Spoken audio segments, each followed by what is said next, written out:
नमस्कार, मैं हूं वंदना पांडे और आप देख रहे हैं के न्यूज इंडिया। बुलेटिन की शुरुआत करेंगे उससे पहले हेडलाइंस।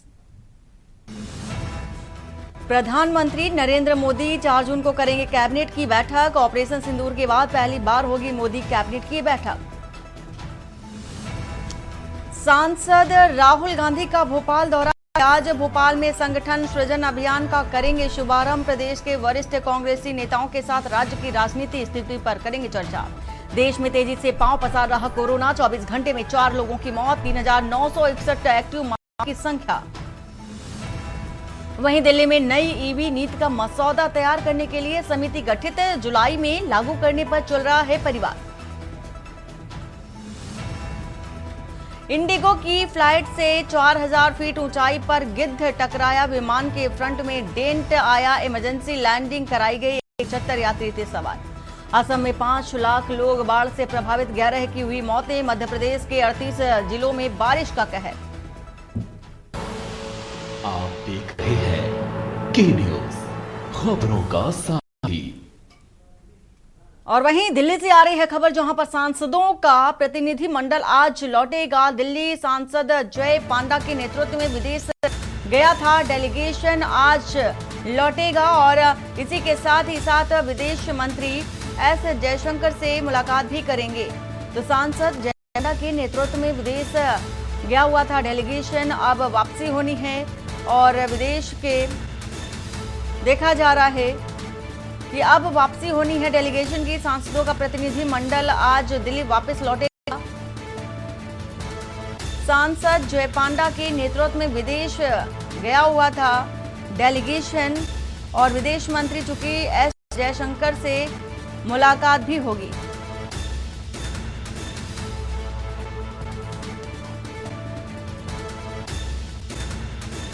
राजधानी दिल्ली से आपको ये खबर बता रहे हैं, सांसदों का प्रतिनिधि मंडल का जो डेलीगेशन है अब वापसी कर रहा है।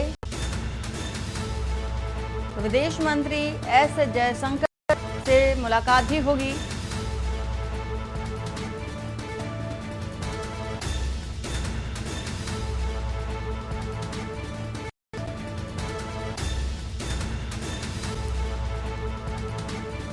तो सांसद जय पांडा के नेतृत्व में विदेश गया हुआ था डेलीगेशन और चूंकि अब देखा जा रहा है कि विदेश मंत्री एस जयशंकर से वापसी के दौरान मुलाकात भी होगी। तो सांसदों का प्रतिनिधि मंडल मुलाकात करेगा।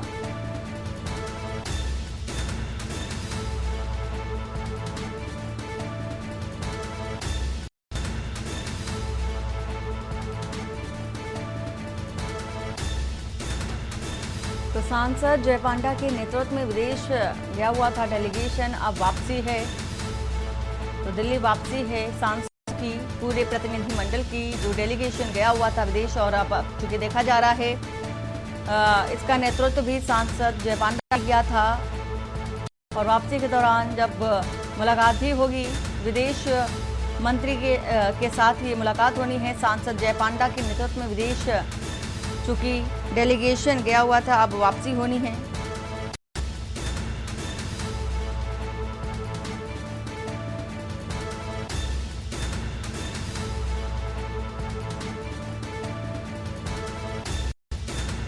तो खबर आपको बता रहे हैं इस वक्त की,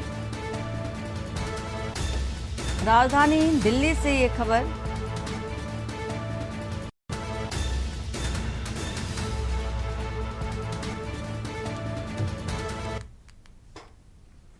और वहीं खबर खैरागढ़ से है, जहां शिक्षा व्यवस्था को सुदृढ़ करने छत्तीसगढ़ सरकार द्वारा शुरू किए गए शालाओं और शिक्षकों के युक्तिकरण की प्रक्रिया अब विवादों में घिरती नजर आ रही है।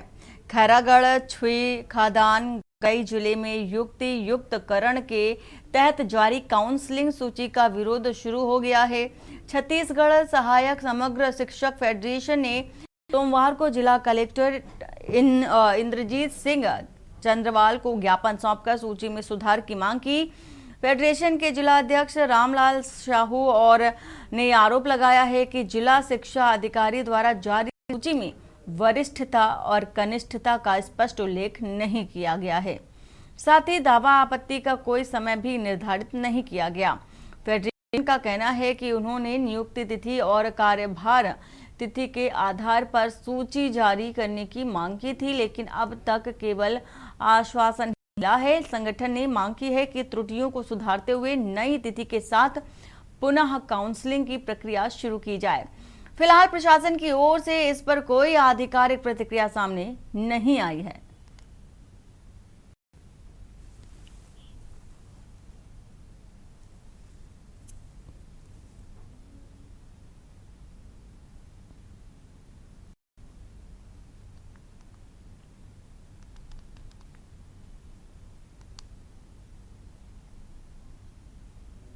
खैरागढ़ में जो युक्तिकरण की सूची जो बनाई गई है, बहुत शार्ट में अपनी बात रख रहा हूँ मैं, क्योंकि जो सूची का निर्धारण होता है वो वरिष्ठता के अनुसार होता है। काउंसलिंग सूची में विकलांग, महिला, पुरुष इस प्रकार से बुलाया जाता है, तो जो वरिष्ठता सूची होती है उसके अनुसार से उसका निर्धारण किया जाता है। पर यहाँ पर सूची जो है त्रुटिपूर्ण लग रहा है, क्योंकि कहीं सीरियल का क्रमांक का कोई उल्लेख नहीं है, ना ही वरिष्ठता का डेट का निर्धारण किया गया है। सूची बनती है तो डेट का निर्धारण होता है, और डेट के निर्धारण के अनुसार तभी शिक्षकों को संतुष्ट होता है कि मेरा क्रम यहाँ पर है। सपोज किसी का क्रमांक 50 नंबर पर है, वो सोच रहा है मेरा नंबर 35 नंबर पर आना चाहिए। जी, आपको बताना चाहूँगा, ये छत्तीसगढ़ सहायक शिक्षक संगठन जो हमारे टीचरों का संघ है, और आज हमने युक्तिकरण के जो दोषपूर्ण जो सूची जारी हुआ है, प्रदेश से तो हुआ ही है, इसके पहले हमने 23 संगठनों का साझा मंच बनाया था। प्रदेश में एक दिवसीय धरना प्रदर्शन भी हुई थी, मंत्रालय घेराव हुआ, वहां से जब बात नहीं बनी तो आज हमने जो सूची दिया, कल 31 तारीख को 5 बजे जिला कार्यालय, जिला विकासखंड, जिला शिक्षा अधिकारी के द्वारा जो सूची किया गया है युक्तिकरण काउंसलिंग को लेकर, वो सूची पूरा तरह से त्रुटिपूर्ण है। त्रुटिपूर्ण मतलब उसमें किसी प्रकार के डेट ऑफ ज्वाइनिंग और कार्यभार तिथि का कोई जिक्र नहीं हुआ है, जिससे हमारे शिक्षकों में पूर्ण असंतोष है। हम उसे जान भी नहीं पा रहे हैं कि कौन कनिष्ठ है, कौन वरिष्ठ।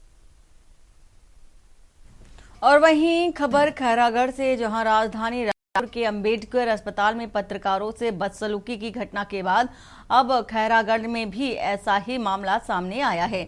शनिवार शाम करीब 5:30 बजे सिविल अस्पताल में खबर कवरेज के दौरान एक पत्रकार से सरकारी डॉक्टर प्रवीण सिंह परिहार द्वारा गाली गलौज और मोबाइल छीनने की कोशिश की गई। मामला तब हुआ जब विधायक प्रतिनिधि मन राखन देवांगन के संयोजन में मिशन संडे टीम ने ओपीडी समय के दौरान डॉक्टरों की अनुपस्थिति की शिकायत पर अस्पताल का निरीक्षण किया। जांच डॉक्टर परिहार के सरकारी अस्पताल में देखा जा रहा है कि सरकारी जो आवास है, उनका सरकारी आवास में निजी क्लिनिक संचालन की पुष्टि हुई थी, जिस पर केस कर रहे पत्रकार से उन्होंने अभद्र व्यवहार किया और घटना से आक्रोशित पत्रकारों ने खैरागढ़ थाने में लिखित शिकायत दर्ज कराई, जिसके बाद पुलिस अधीक्षक लक्ष्य ने स्वयं मामले में हस्तक्षेप किया और एसपी ने डॉक्टर परिहार को कड़ी फटकार लगाई, जिसके बाद उन्होंने सार्वजनिक रूप से माफी मांगते हुए अपनी गलती स्वीकार की। पुलिस अधीक्षक ने स्पष्ट किया कि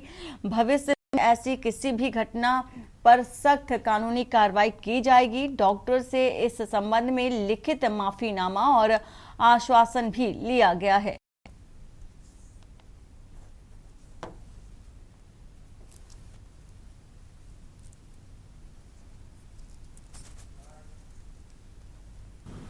शनिवार की शाम को सिविल हॉस्पिटल खैरागढ़ की ओपीडी समय में यहाँ पे शहर वासियों की एक टीम मिशन संडे द्वारा यहाँ पे ओपीडी में डॉक्टर की उपस्थिति के लिए यहाँ पे उनके द्वारा विजिट किया गया था। ये संज्ञान में आया है कि कुछ डॉक्टर्स ओपीडी में नहीं थे। ओपीडी ड्यूटी अनुसार उनका रोस्टर देखकर आज उनको स्पष्टीकरण जारी किया जा रहा है। जैसे ही स्पष्टीकरण प्राप्त होगा नियमानुसार। देखिए, मिशन संडे लगातार हम लोग हर सप्ताह जाते हैं, भ्रष्टाचार और अनियमितता लगातार हम लोग आवाज उठाते हैं। खैरागढ़ की आवाज मिशन संडे। हम कल शासकीय अस्पताल में लगातार मिल रही शिकायतों को लेकर कल हम लोग ओपीडी मिशन संडे की टीम आई हुई थी, और वहां पर हम देखे ओपीडी में कि वहाँ केवल 2 डॉक्टर बैठे थे बाकी डॉक्टर ओपीडी से बिल्कुल नदारत थे। हमने इस पर जांच पड़ताल शुरू किया और लोगों से बात करी तो कई लोग वहां पर जो लोग इलाज कराने जाते हैं अस्पताल में, वहां मजबूर होकर डॉक्टर के घर में इलाज करा रहे थे। हमने मौके पर हम वहाँ पर गए थे, पंकज वैष्णव जी से हम लोग मिले वहाँ पे, वो घर में इलाज कर रहे थे। प्रीति वैष्णव जी का रोस्टर में उनका ड्यूटी था, नदारत थी। उसके बाद हमने डॉक्टर परिहार साहब पास जाकर हमें पूछना चाहा, वो अपने केबिन में बैठे थे, अपने शासकीय आवास केबिन में बैठे हुए थे। हमने कहा सर आपकी ड्यूटी तो वहाँ होनी चाहिए।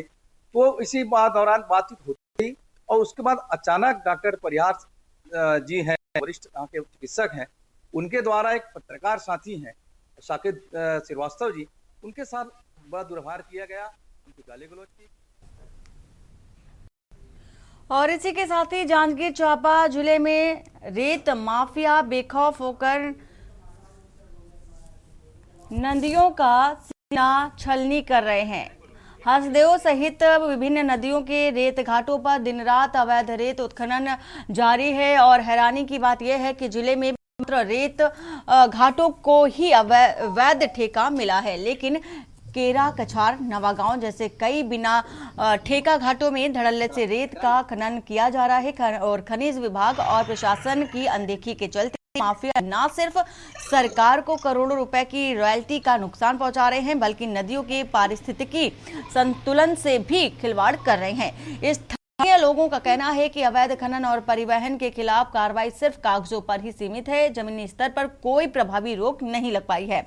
रेत माफिया इतने प्रभावशील हो चुके हैं कि प्रशासनिक तंत्र भी उन पर अंकुश लगाने में असमर्थ नजर आ रहा है और अब देखना यह होगा कि जिला प्रशासन कब इस पर अवैध खेल पर सख्ती से लगाम लगाता है।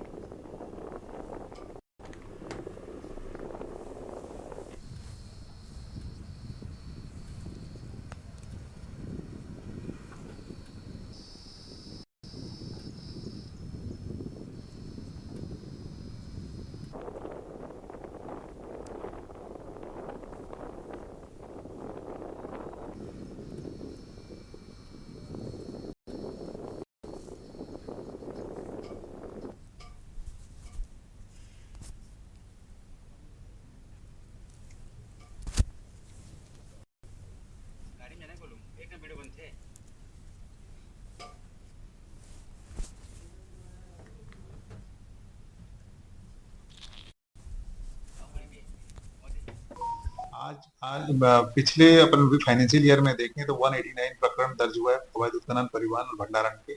उसमें 40,92,000 के आसपास की समझौता राशि हमारे द्वारा वसूल की गई है और 26 प्रकरण में अभी कार्रवाई बाकी है। सर चीजें देखा जा रहा है कई जगहों पर भंडारण किया जा रहा है। हाँ, कुछ तो मेरे संज्ञान में माध्यम से भी मेरे को संज्ञान में आया है खनन की अवैध भंडारण की कार्रवाई मेरे द्वारा की जाएगी। कहाँ से ला रहे हो रेत को? नंदिया कितने रुपए आल्टी थी? 600। पेपर कुछ पर्ची वगैरह दिए? नहीं। ऐसे ले जा रहे हो? कहाँ की गाड़ी? खमरिया। डेली कितना गाड़ी निकलता है? वो तो पता नहीं, हम सारा चेक कर रहे हैं, आज ही लाए हैं गाड़ी। कितना होता है लोडिंग? हाँ? लोडिंग कौन करते हैं? लेबर लोग। बलौदा एक साल है दोनों, 18 साल 5 दिन में नाबालिग है। टूर्नामेंट तो 21 साल में हो, से 18 साल में बालिग हो गए। 18 साल 5 दिन तो थे ना, लाइसेंस है तो बनवाऊंगा सर। कार नहीं बनवाए, बिना लाइसेंस के चलाते रॉयल्टी गलत तो है।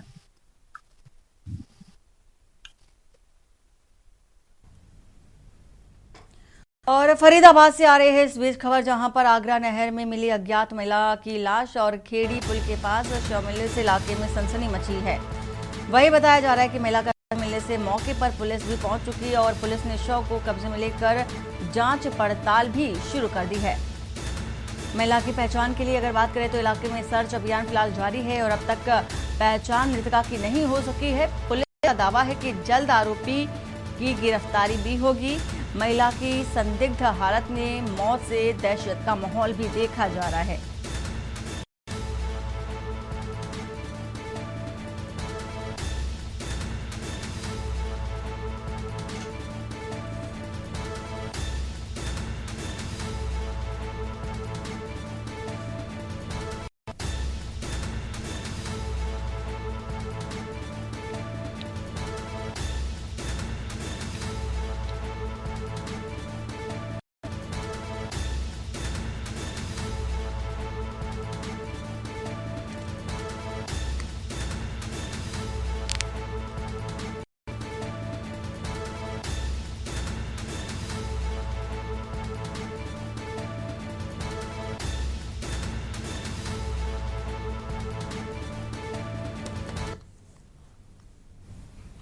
और खबर देवघर से, जहां पर आगामी 11 जुलाई से शुरू हो रहे राजकीय श्रावणी मेला 2025 को लेकर तैयारियां जोरों पर हैं। इस धार्मिक आयोजन में लाखों श्रद्धालुओं की भीड़ उमड़ती है और ऐसे में स्वास्थ्य विभाग ने कमान संभाल ली है। झारखंड के स्वास्थ्य मंत्री डॉक्टर इरफान अंसारी ने भरोसा दिलाया है कि इस बार क्षेत्र में दवाइयां, एम्बुलेंस, विशेषज्ञ और डॉक्टरों और नर्सों की संख्या को पिछले साल की तुलना में और बढ़ाया गया है। उन्होंने कहा कि स्वास्थ्य व्यवस्था को सुदृढ़ करने के लिए विभाग लगातार काम कर रहा है। देश में फिर से बढ़ते कोरोना मामलों में मंत्री ने बताया है कि राज्य के अस्पतालों में ऑक्सीजन और आइसोलेशन वार्ड की मुकम्मल व्यवस्था की गई है और एयरपोर्ट, रेलवे स्टेशन और बस स्टैंड पर चिकित्सकों की तैनाती भी की गई है ताकि संदिग्ध मरीजों की तुरंत जांच और इलाज हो सके।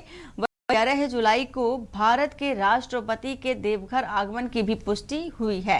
उनके साथ झारखंड के मुख्यमंत्री हेमंत सोरेन और स्वास्थ्य मंत्री इरफान अंसारी और अन्य सांसदगण भी मौजूद रहेंगे और इस दौरान एम्स में उच्च स्तरीय बैठक होने की संभावना है। स्वास्थ्य मंत्री ने कहा है कि घबराने की जरूरत नहीं है और राज्य सरकार पूरी तरह सतर्क है और हर स्तर पर तैयारी पूरी की जा रही है।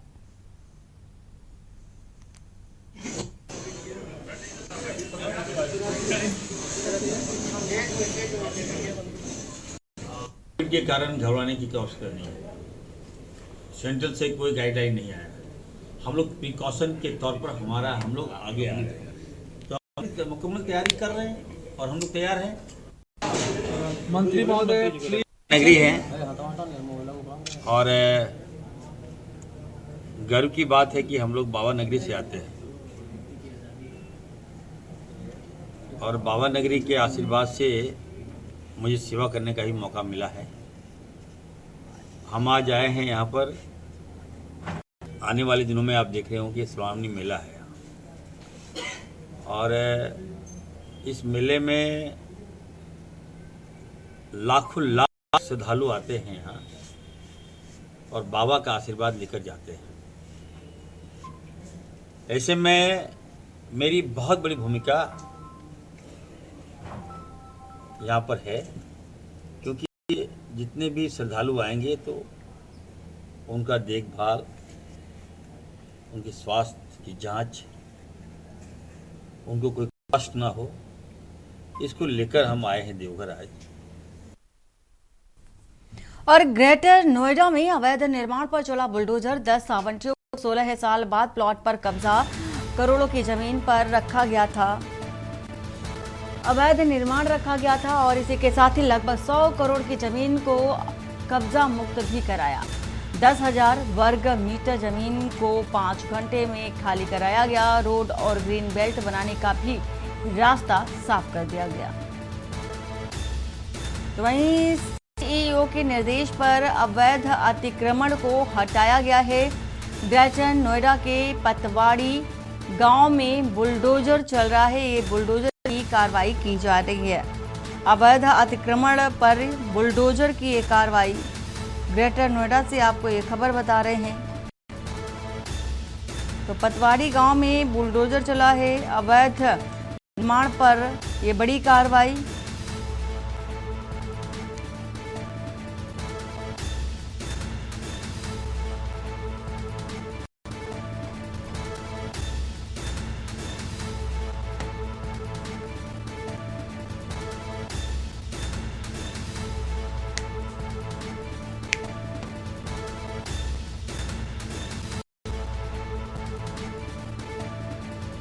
तो रोड और ग्रीन बेल्ट बनाने का रास्ता अब चूंकि साफ हो गया है और सीईओ के निर्देश पर अतिक्रमण को हटाया गया है।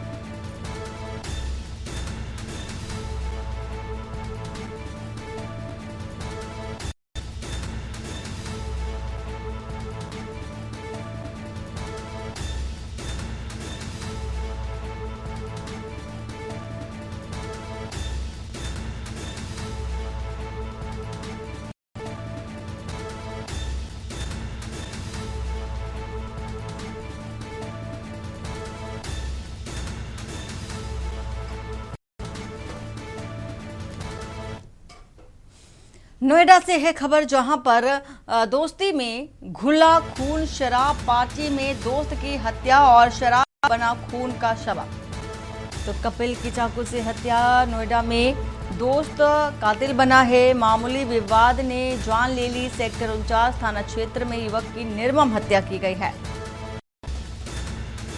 तो मृतक की पहचान कपिल उर्फ कपिला के रूप में हुई है। हत्या के आरोपी दोस्त को पुलिस ने गिरफ्तार कर लिया है। वहीं पुलिस ने शव को लेकर पोस्टमार्टम को भी भेज दिया है। नोएडा की शो विंडो में रिश्तों का जो कत्ल है, बरौला में सनसनी मच गई है। इस खबर को लेकर के तो नोएडा से आपको ये खबर बता रहे हैं, शो विंडो में रिश्तों का कत्ल हुआ है। बरौला में सनसनी देखी जा सकती है, दहशत का माहौल भी बना हुआ है।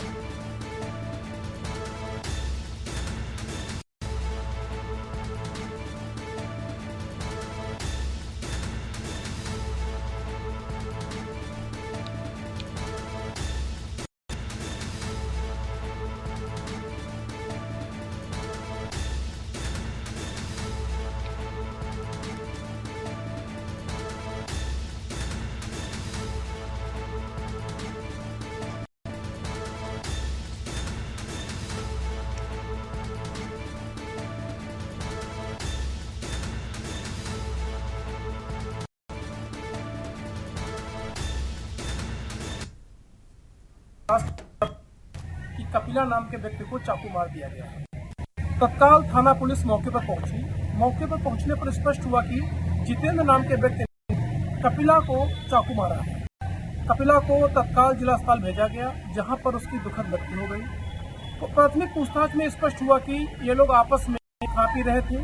उसी आवेश में आकर जितेंद्र ने कपिला को चाकू मार दिया। जितेंद्र को गिरफ्तार कर लिया गया है। अन्य पूछताछ एवं आवश्यक विधिक कार्रवाई की जा रही है।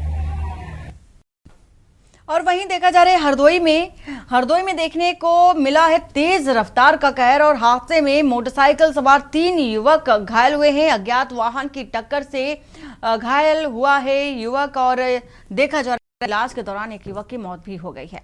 तो 2 की हालत गंभीर बताई जा रही है, ट्रॉमा सेंटर रेफर किया गया है। वहीं हरदोई की संडीला कोतवाली क्षेत्र की एक घटना है, जहां तेज रफ्तार का कहर देखा गया और एक युवक की मौत हो गई है। एक युवक गंभीर रूप से घायल है, इलाज के लिए अस्पताल में उसे भर्ती कराया गया है। तो हरदोई के संडीला कोतवाली क्षेत्र की यह घटना है, जहां पर तेज रफ्तार का कहर देखा गया।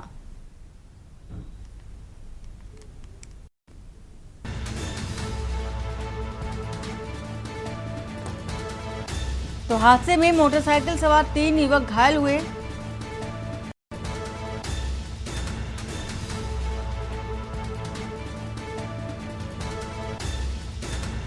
तो इलाज के दौरान एक युवक की मौत बताई जा रही है। अज्ञात वाहन की टक्कर से बड़ा हादसा हुआ है।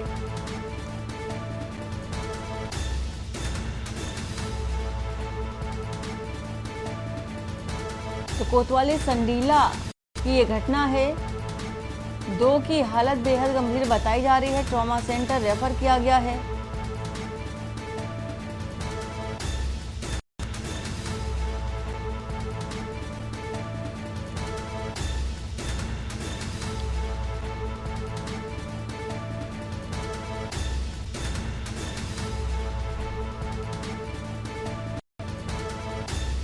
तो अज्ञात वाहन की टक्कर से युवक हुआ है घायल।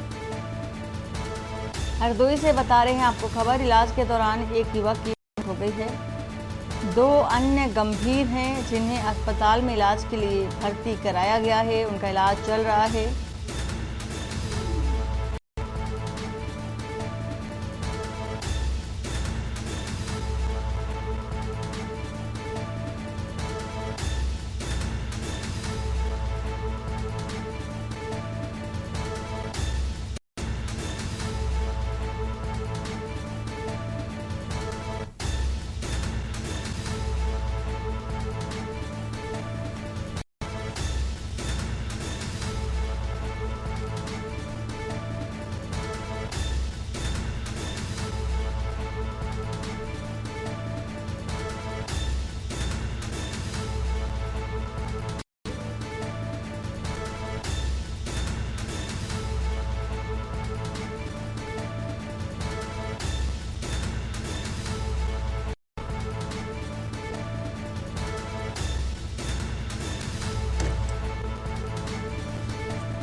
और रायबरेली से खबर, जहां पर बेलगाम हुए दबंगों ने घर में घुसकर जमकर बरसाई लाठियां। मारपीट में जमकर चटकी लाठियां। मारपीट का वीडियो सोशल मीडिया पर वायरल हो रहा है।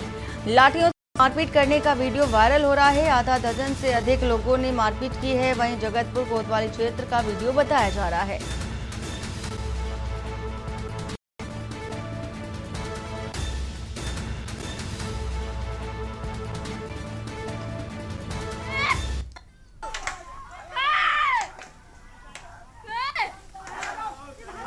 रायबरेली में बेलगाम हुए हैं दबंग और दबंगों ने घर में घुसकर जमकर बरसाई हैं लाठियां। वीडियो भी आप देख रहे हैं। वीडियो सोशल मीडिया पर वायरल हो रहा है।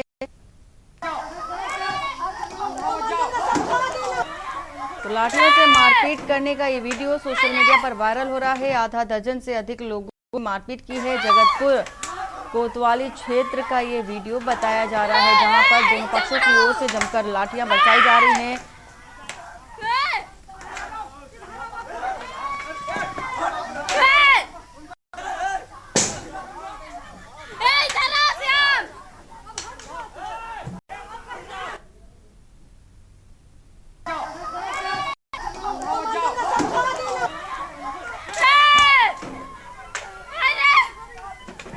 तो दबंगों ने घर में घुसकर जमकर लाठियां बरसाई हैं, आप देख सकते हैं।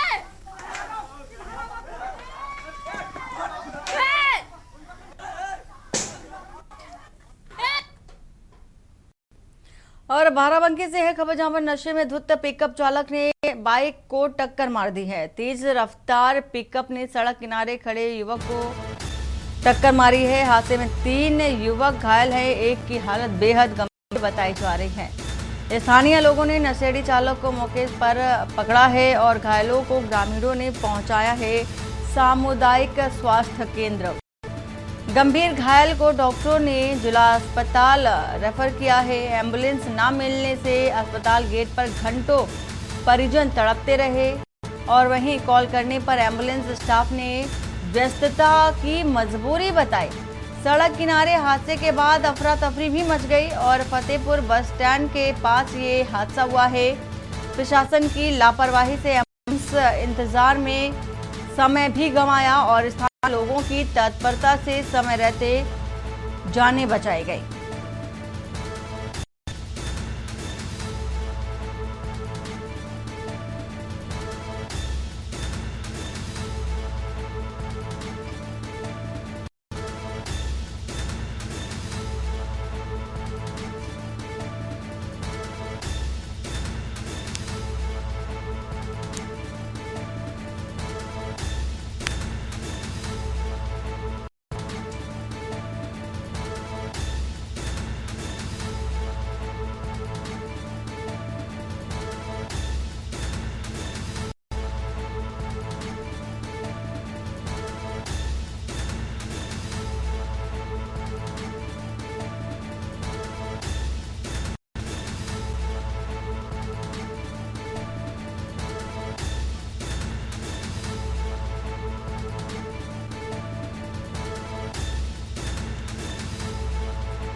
और बरेली से है खबर, जहां पर जीआरपी हेड कांस्टेबल की ट्रेन से मौत हो गई है। ट्रेन की चपेट में आने से मौत हो गई है। हेड कांस्टेबल विनीत कुमार की ट्रेन की चपेट में आने से मौत हो गई है।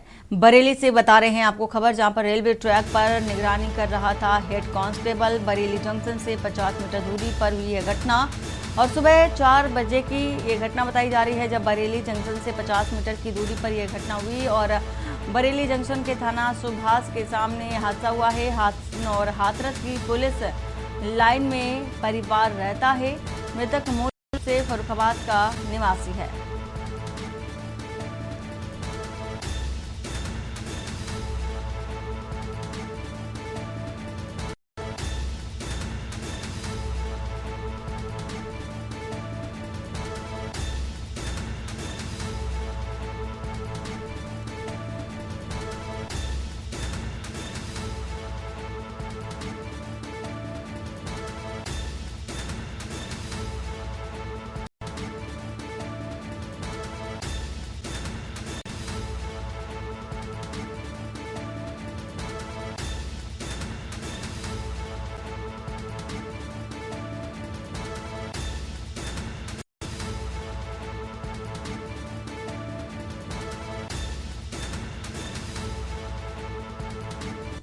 और वहीं सोनभद्र से आ रही है खबर, जहां पर गाड़ी की टक्कर से बाइक सवार की मौत बताई जा रही है। 2 घायल हैं।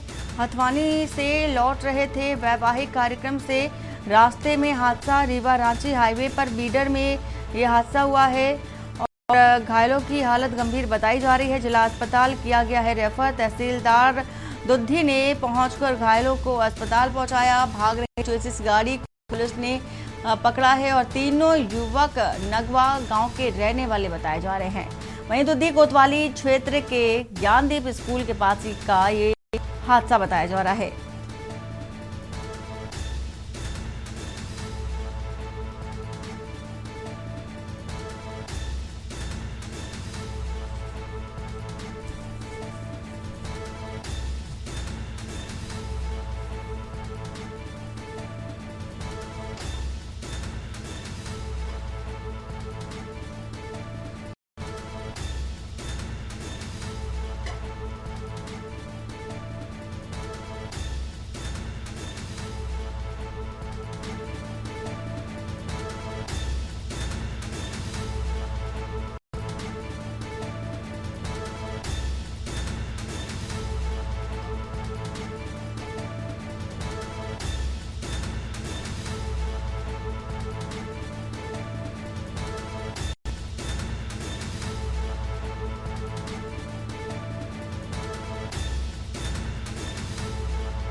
और वहीं संभल की पुलिस चौकी में भीषण आग लगने से हड़कंप मच गया।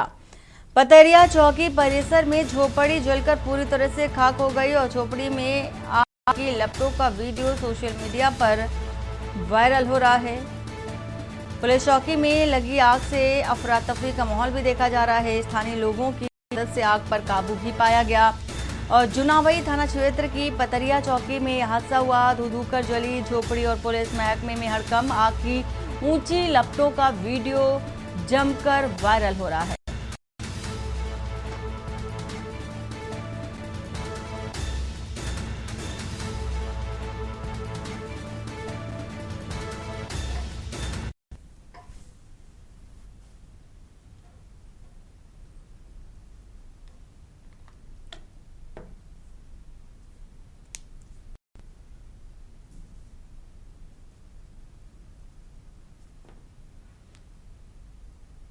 तो संभल की पुलिस चौकी में भीषण आग लगी है। झोपड़ी में ये आग लगी है और पूरी तरह से जलकर राख हो चुकी है झोपड़ी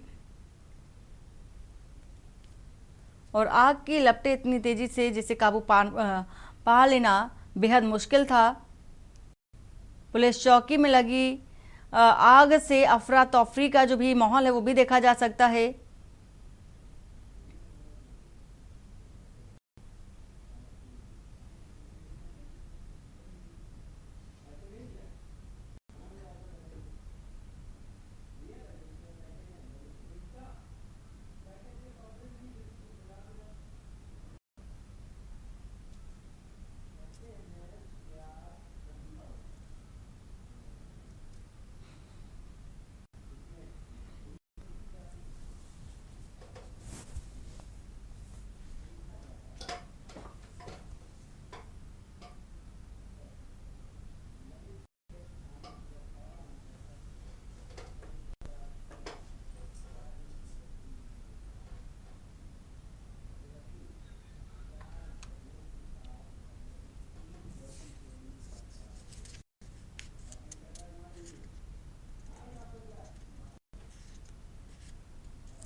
और कहते हैं कि प्यार अंधा होता है जिसमें ना उम्र देखी जाती है और ना सूरत देखी जाती है।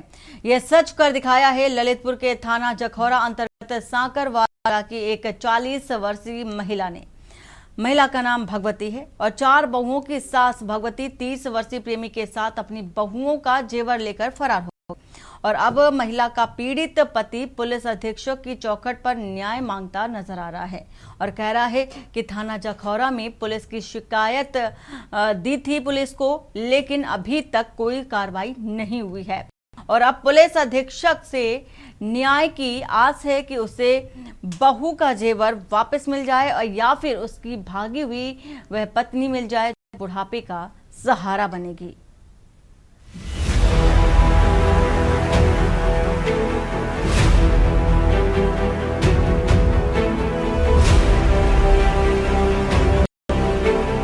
कहते हैं कि प्यार अंधा होता है, ना उम्र देखता है ना हालात। एक स्त्री सब कुछ भूलकर वो एक ऐसे व्यक्ति के साथ हो लेती है जिसके बारे में वो सब कुछ जानकर भी अनजान हो जाती है और उसके लिए सब कुछ करने को तैयार हो जाती है। तो आपको हम कुछ ऐसा ही एक मामला बताते हैं जो उत्तर प्रदेश के ललितपुर से सामने आया है। आपको बता दें जनपद के जखौरा थाना क्षेत्र से, जहां एक 40 वर्षीय सास अपने 30 वर्षीय प्रेमी के साथ 4 बहुओं के गहने लेकर रफू चक्कर हो गई। घटना जखौरा थाना क्षेत्र के सांकरवार कला गांव की है। यहां के निवासी हरिराम पाल जो अब अकेलेपन और अपमान के साए में जी रहे हैं, थाने से लेकर पुलिस अधीक्षक कार्यालय तक अपनी फरियाद लेकर दौड़ रहे हैं। कहां से आए हो? सांकरवार कला से आया। क्या समस्या है? समस्या जी है साहब के किस्म पाल लोहा, वो मेरी घर वाली को लेकर चला गया। कितनी उम्र है? मेरी घर वाली जब 40 साल की। जिसके साथ गई हैं उसकी कितनी उम्र है? उसकी है कम से कम 30 साल। और क्या ले गए? और क्या सामान ले गए? सामान ले गए साहब, 4 बंगन को ये बदले। अभी तक कोई पता नहीं चला? कोई पता नहीं चला साहब के काम। पुलिस में आपने कंप्लेंट नहीं की? कंप्लेंट साहब जखौरा थाना में 3-4 कंप्लेंट करी। क्या कार्रवाई हुई? कुछ कोई कार्रवाई नहीं। कहाँ आए हो? हम ललितपुर आए। पीड़ित पति हरिराम पाल अब पुलिस अधीक्षक की चौखट पर न्याय मांगता फिर रहा है और कह रहा है कि थाना जखौरा में पुलिस को शिकायत दी थी, लेकिन अभी तक कोई कार्रवाई नहीं हुई। अब पुलिस अधीक्षक से न्याय की गुहार लगा रहा है। पीड़ित ने कहा या तो उसे बहू का जेवर वापस मिल जाए या फिर उसकी भागी हुई वह पत्नी मिल जाए जो बुढ़ापे का सहारा बनेगी। पुरुषों के लिए कोई आयोग नहीं बना है, लेकिन महिलाओं की सुरक्षा के लिए महिला आयोग बना है और सुप्रीम कोर्ट ने भी महिलाओं के लिए उनकी इच्छाओं पर कहां रहना है कहां नहीं रहना है स्वतंत्रता दे रखी है। थाने से निराश होकर हरिराम पाल ने अब मुख्यमंत्री योगी आदित्यनाथ को चिट्ठी लिखकर न्याय की गुहार लगाई है। उन्हें उम्मीद है कि अब शायद प्रशासन उनकी फरियाद सुने और कार्रवाई करे। हरिराम पाल का दर्द सिर्फ निजी नहीं सामाजिक भी है। उनका कहना है कि महिलाओं के लिए आयोग है, सुरक्षा के कानून है, लेकिन पुरुषों के लिए कोई सहारा नहीं। सुप्रीम कोर्ट ने महिलाओं को अपने फैसले खुद लेने की स्वतंत्रता दे रखी है, मगर जब मामला विवाह और धोखे का हो तो न्याय दोनों पक्षों के लिए समान होना चाहिए। जहां एक और समाज महिला स्वतंत्रता की ओर बढ़ रहा है, वहीं ऐसी घटनाएं यह सवाल भी छोड़ती है, क्या न्याय का तराजू सचमुच संतुलित है? अब देखना होगा हरिराम पाल को न्याय मिलेगा या नहीं और वह सहारा जो उम्र के इस पड़ाव पर उनसे छिन गया, क्या वह अभी वापस लौटेगा? स्पेशल डेस्क रिपोर्ट के न्यूज़ इंडिया।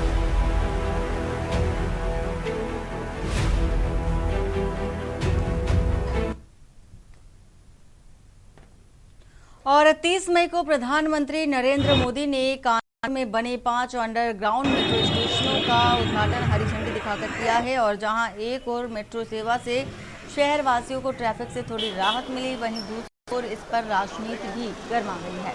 समाजवादी पार्टी के विधायक अमिताभ वाजपेयी, हसन रूमी और नसीम सोलंकी के मेट्रो का सफर कर इसे सपा अध्यक्ष अखिलेश यादव का विजन बताया और सैकड़ों सपाइयों ने नवीन मार्केट से कानपुर सेंट्रल तक बाजी और धक्का मुक्की के बीच मेट्रो की सवारी की है और सपा नेताओं ने आरोप लगाया है कि भाजपा सरकार ने अधूरे काम का जल्दबाजी में उद्घाटन कर दिया है। उन्होंने तंज कसते हुए कहा है कि शायद सरकार को मेट्रो की स्पेलिंग समझने में समय लग गया है और इसीलिए देरी हुई है। प्रधानमंत्री के हौंकने वाले बयान पर भाजपा नेताओं ने निशाना साधा। कहा कि कानपुर की भाषा को समझे बिना बोलना महज मजाक बनकर रह गया है और मेट्रो का उद्घाटन अब जनता की सुविधा के साथ साथ सियासी बयानबाजी का कारण बन गया है।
सौगात के बाद अब समाजवादी पार्टी के विधायक और जनप्रतिनिधि मेट्रो का सफर करने के लिए पहुंचे हैं। साथ में एक तख्ती बैनर लिए हैं जिसमें साफ तौर पर अखिलेश यादव की फोटो लगी हुई है। देर लगी बनाने में उनको, शुक्र है फिर भी बनाई तो, ये स्लोगन लिखा हुआ है। इस वक्त समाजवादी पार्टी के विधायक अमिताभ वाजपेयी जी से बातचीत भी कर लेते हैं। सर, क्या है ये पूरा प्रकरण और आज मेट्रो का सफर भी कर रहे हैं? देखिए, असलियत यह है कानपुर शहर को ये सौगात किसी ने नहीं, अखिलेश यादव जी ने दी थी।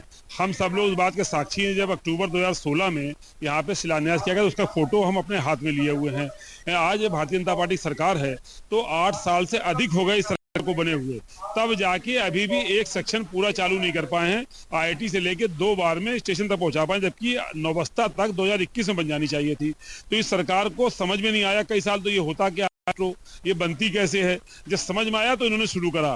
तो इनको आज 8.25 साल लगे हैं अभी एक सेक्शन पूरा करने में। इसीलिए मैंने लिखा देर लगी बनाने में उनको, पर शुक्र है बना तो दी, कि उनसे कोई और उम्मीद कर नहीं सकते थे हम लोग। पर आज का दिन है जो हम लोग मेट्रो में सफर करेंगे और कानपुर शहर को ये विचार देने वाले, विजन देने वाले अपने नेता अखिलेश यादव जी का धन्यवाद भी अदा करेंगे। जाम के लिए कानपुर शहर को जाना जाता था, मेट्रो की शुरुआत हो गई है तो फिर जाम से भी राहत मिलेगी। जब सेक्शन पूरे हो जाएंगे, अभी जब नौबस्ता तक पूरी चल जाएगी और CSA से बर्रा वाली भी चल जाएगी और इंटरकनेक्शन जब पूरे होंगे, तब निश्चित रूप से जाम में समस्या मिलेगी, कि इसकी राहत मिलेगी। कि जाम और प्रदूषण ये समस्या नंबर 1 है कानपुर की। तो हमें उम्मीद है कि मेट्रो के सही संचालन से इस समस्या में भी आराम मिलेगी। लेकिन सही संचालन तभी होगा जब कम से कम सेक्शन पूरा हो। जिसका सफर पूरा ही नहीं हो रहा होगा तो आराम कैसे मिलेगी। किसी को नौबस्ता से अगर IIT जाना होगा तो वो गाड़ी से ही जाएगा ना। अभी तो जैसे जब सेक्शन पूरा होगा तभी जाकर के इस पूरे काम में राहत मिलेगी। मेट्रो पर राजनीति शुरू हो गई है। राजनीति कहाँ, किसी की विरोध तो नहीं कर रहे हम तो धन्यवाद ही दे रहे हैं, अपने नेता को भी दे रहे हैं जिसने विजन दिया। 2 साल 3 साल लगे थे केंद्र सरकार से उस समय इसका DPR पास कराने में। DPR पास में नेता ने उसको जमीन पे लाए, ये विचार उनका था। लखनऊ में मेट्रो वो लाए थे, नोएडा गाजियाबाद में मेट्रो उन्होंने बढ़ाई थी। तो जो मेट्रो मैन है, जो विजन जिसका था, उसको धन्यवाद तो बनता है। मोदी जी कानपुर आए और कानपुरिया लैंग्वेज में उन्होंने जवाब देने का कहा और उसके बाद उन्होंने नारा भी लगा दिया कि कानपुर में लोग जो दुश्मन हैं वो कहीं ना कहीं पे हौके जाएंगे। इस तरीके की भाषा प्रयोग करी। अब पता नहीं वो कानपुर के बारे में क्या जानते हैं, लेकिन कानपुर के लोग कहीं ना कहीं निराश हैं। उन्होंने हमारा शब्द तो चुराया पर आधा चुराया। लोग कह रहे हैं कि वो शायद हाँकना चाहते थे, कि वो कहते थे हाँका जाएगा। वो केवल हाँकना जानते हैं, अभी उनको आया नहीं, वरना सीज फायर इतनी आसानी से और किसी तीसरे देश से कहने पर नहीं करते हुए। तो देखिए, जो समाजवादी पार्टी के लोग हैं वो काफी संख्या में मेट्रो स्टेशन पहुंच चुके हैं और कहीं ना कहीं मेट्रो का सफर करने के लिए पूरी तरीके से तैयार है। कानपुर से के न्यूज के लिए सारिका की रिपोर्ट। और इसी बीच राजधानी लखनऊ से आ रही है खबर। विवाद से आहत परिवार पहुंचा CM आवास। राजधानी लखनऊ से ये आपको बड़ी खबर बता रहे हैं और CM आवास के पास परिवार सहित आत्मदाह का प्रयास भी किया गया है। तो बड़ी खबर आपको इस वक्त की बता रहे हैं। पति पत्नी 2 बच्चों पहुंचा CM आवास और विवाद के चलते सीएम आवास पहुंचा है परिवार और बोतल में पेट्रोल लेकर परिवार पहुंचा है सीएम आवास और आत्मदाह का प्रयास भी है। खुद पर तेल डालकर आग लगाने का पूरा प्लान था, पूरी योजना थी। हिदायत के बाद ही मकान छोड़ने को तैयार नहीं किराएदार, जिससे आहत होकर सीएम आवास पहुंचा है परिवार। किराएदार ने हिदायत भी आवास नहीं छोड़ा। मौके पर मौजूद सुरक्षा में तैनात पुलिस ने परिवार को बचाया है, समझाया है।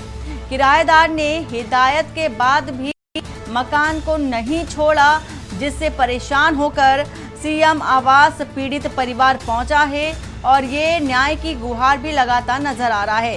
हरदासी खेड़ा में किराए पर रहता है पूरा परिवार और अब चूंकि देखा जा रहा है हाथ में पेट्रोल लेकर भी पहुंचा था परिवार। तो आत्मदाह का पूरा प्लान था। विवाद से आहत करके पीड़ित परिवार सीएम आवास पहुंचा और सुरक्षा में लगे पुलिसकर्मियों ने समझाया है। तो पति पत्नी 2 बच्चों सहित सीएम आवास परिवार पूरा पहुंचा और बोतल में बताया जा रहा है कि पेट्रोल भी था। पूरी तरह से आत्मदाह का प्रयास करने का जो प्लान था वो देखा जा सकता है, लेकिन सीएम आवास के बाहर लगी सिक्योरिटी और सुरक्षा कर्मी पुलिसकर्मियों ने बचाया है, समझाया है परिवार वालों को।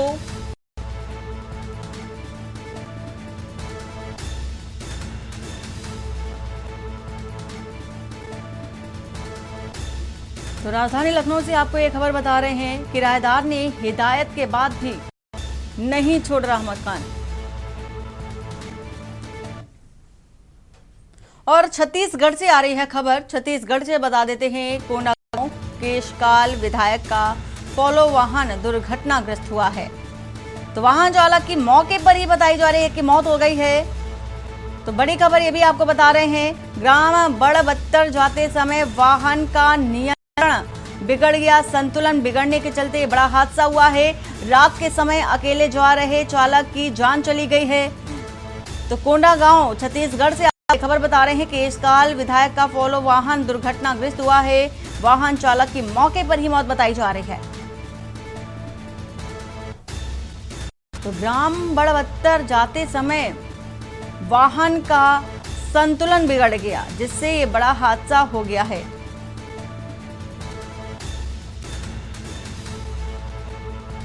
तो कोंडागांव से ये तस्वीर भी दिखा रहे हैं, भीषण सड़क हादसे की ये तस्वीर। वाहन चालक की मौत हो गई। हादसा इतना भयानक था कि वाहन चालक की मौके पर ही मौत हो गई। रात के समय अकेले चालक जा रहा था और इस दौरान हादसे का शिकार हो गया, जिससे उसकी जान चली गई।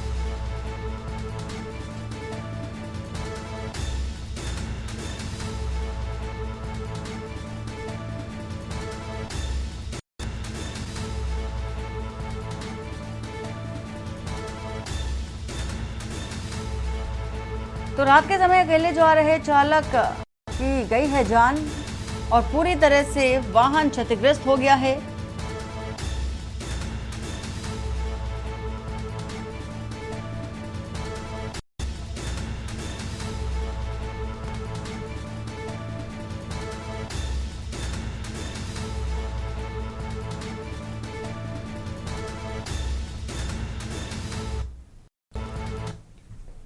और इटावा से आ रही है खबर, इटावा से बता देते हैं आपको, रोडवेज बस स्टैंड तिराहे पर लगा भीषण जाम। तो जाम के चलते लोगों को परेशानी का सामना करना पड़ रहा है। ट्रैफिक दरोगा दुकान में आराम और फोन चलाने में मस्त हैं। तो जाम के चलते आने जाने वाले लोगों को काफी मशक्कत का सामना करना पड़ रहा है, परेशानी का सामना करना पड़ रहा है। ट्रैफिक के जवान भी जाम से बेपरवाह नजर आ रहे हैं। तो ट्रैफिक दरोगा दुकान में आराम और फोन चलाने में मस्त नजर आ रहे हैं। इसी के साथ ही रोडवेज बस स्टैंड तिराहे पर आए दिन भीषण जाम लगता है और इसी के चलते लोगों को परेशानी का सामना करना पड़ता है। तो तस्वीर भी आप दिखा रहे हैं, तिराहे से लेकर रोडवेज स्टैंड, तिराहे से लेकर बस स्टैंड तक भीषण जाम का सामना हर रोज लोगों को करना पड़ता है। लेकिन जो जिम्मेदार हैं वो इससे पूरी तरह से बेपरवाह हैं। इटावा से आपको एक खबर बता रहे हैं।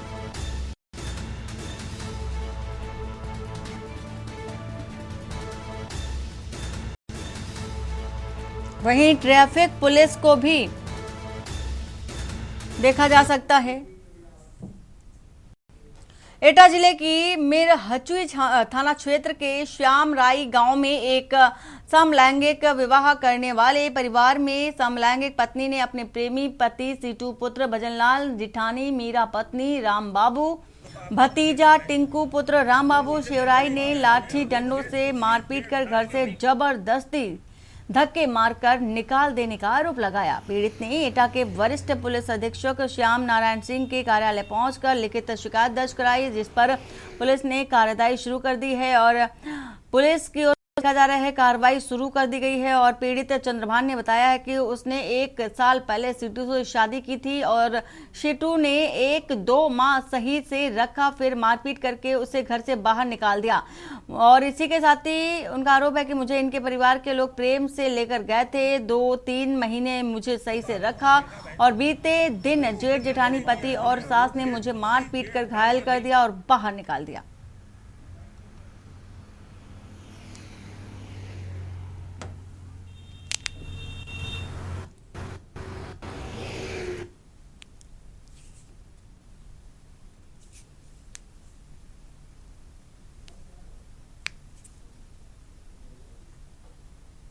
हुई थी 1 साल पहले शादी कर रखी थी, तो मेरे को 2-3 महीने सही रखा, तो मारपीट करके मुझे घर से बाहर निकाला गया था।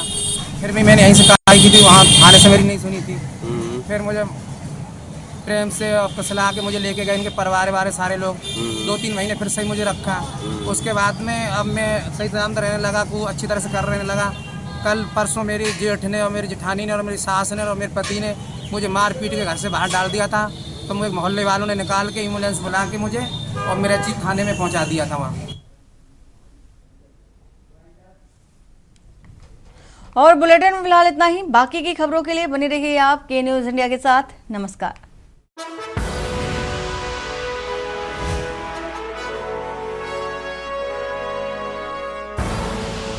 आप देख रहे हैं के न्यूज, खबरों का सारथी।